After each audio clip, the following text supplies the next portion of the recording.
subscribe for more raw, honest stories. If this touched you in any way, give it a like. I never imagined I'd be the woman telling this story. But here I am. My name is Vanessa. I'm 30 years old, and I threw away the best relationship I ever had for one reckless night in Las Vegas. Everyone's treating me like some kind of monster.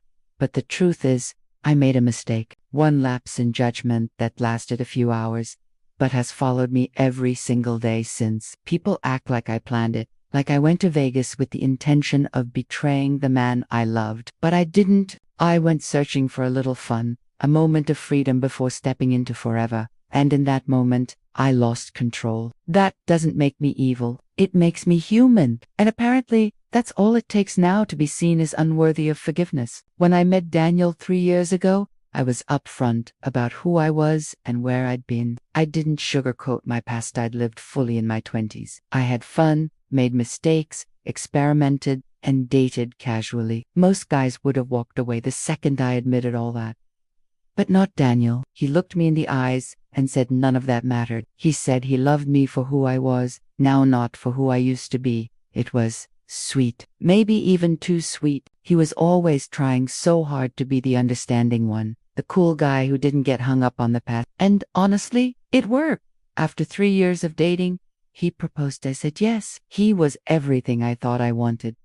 Steady job in tech, kind heart, dependable. My parents adored him, especially my dad. They bonded every weekend over home repair projects, and my mom would cook these elaborate Sunday dinners where Daniel would sit at the table listening intently to my dad's rambling stories like they were gold. The engagement felt right. The ring wasn't extravagant, but it was elegant. We started planning the wedding, booking venues, tasting cakes. It felt like I was finally doing what I was supposed to do. Then Jenna called. Jenna was a relic from my wilder days. She always had this edge of jealousy, like she resented that I found someone stable. She used to say things like, "You're settling," or "Daniel's too boring for you." I laughed it off. But a part of me listened. When she invited me to Vegas with her and Emily, a coworker of mine, I hesitated. But then I thought, why not? One last girls' trip before marriage. A harmless getaway. Daniel wasn't thrilled. I could tell he wanted to say no, but didn't he want to be that guy?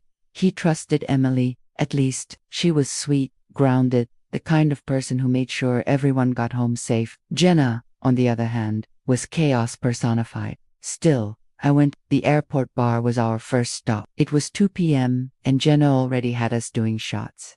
Emily rolled her eyes. I was somewhere in between, trying to enjoy myself without completely letting go. The flight was filled with Jenna's constant jabs. "This is your last chance to live before you become someone's wife."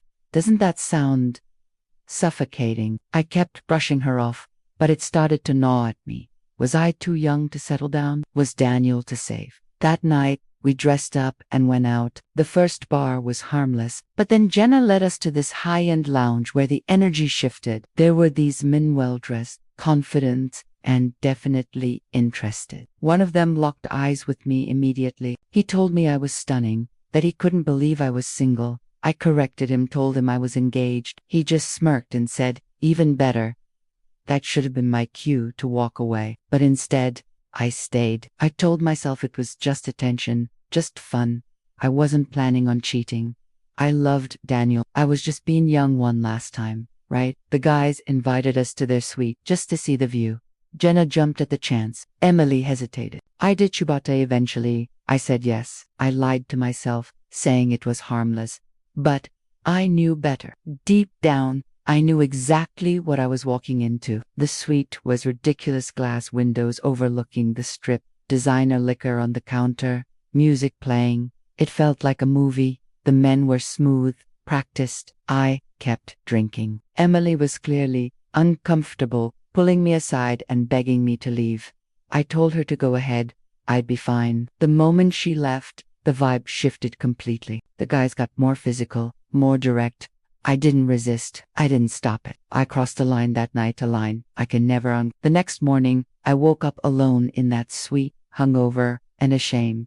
The men were gone. I was left staring at my reflection in the mirror, asking myself how I could have done this to the man who loved me without question. Back in our room, Emily was sitting on her bed, her face a mix of worry and disappointment. She didn't ask questions, just, "Are you okay?" I couldn't even answer. I just ran to the shower, trying to wash away the guilt. The rest of the trip was a haze. Jenna bragged about her night. Emily barely spoke to me. I pretended everything was fine, but I was unraveling. I thought I could lie to Daniel, that he'd never know, that I'd bury the truth and we'd go back to planning our wedding. But when I got home and saw his face, I knew something was off. He sat me down. Calmly, quietly. "Emily," called me. My world collapsed. I tried to lie. I said Emily was exaggerating, but Daniel didn't yell, didn't accuse. He just looked at me like I'd become a stranger. He asked questions, painful, specific ones, and with every answer, I could see his heart breaking. His silence was worse than any screaming. Over the next few weeks, he stopped sleeping in our bed. He canceled the wedding vendors. He spoke only when necessary about bills or groceries. I begged. I cried. I offered to go to therapy. He just looked at me and said, "I don't think I know who you are anymore." Eventually, he moved out. No grand goodbye, just his key on the counter and his closet empty. I spiraled. I blamed everyone but myself. I was angry at Emily for telling him, angry at Daniel for not forgiving me, angry at his family for treating me like a pariah. But more than anything, I was angry at myself for losing something so real for something so meaningless. I tried dating again, going out, pretending I was fine. I wasn't. Then I ran into Daniel's mom at a hardware store. She didn't yell. She didn't even flinch. She just looked at me with such sorrow. And she said, "We were going to give you the down payment for a house, but now we've donated it. We can't support this kind of life." That broke me. Worse, my parents found out. My dad said I threw away the best man I'd ever find. My mom was humiliated. Even my sister, who had always envied me, said I'd proven I was selfish and unworthy of trust. 8 months later, I left everything behind and moved to Houston. New apartment, new job, new version of myself. And for a while, it worked. Until I got a Facebook notification. Daniel was engaged to Sarah, a barista from our old coffee shop. Sweet, simple, safe, everything I wasn't. His family adored her. Everything they once said about me, they now said about her. And this time, they meant it. And that's when it hit me. I didn't just lose Daniel, I lost our future. The house, the family, the life we were building, all for two strangers whose names I don't even remember. And yet, even now, some nights I close my eyes and think back to Vegas, not because I miss it, but because in that fleeting, stupid, selfish moment, I felt powerful, free, like I could be anyone. But maybe that's my curse, chasing something I never really needed, just because I couldn't recognize the beauty of what I already had. And maybe that means I'll always be the one who ruins good things.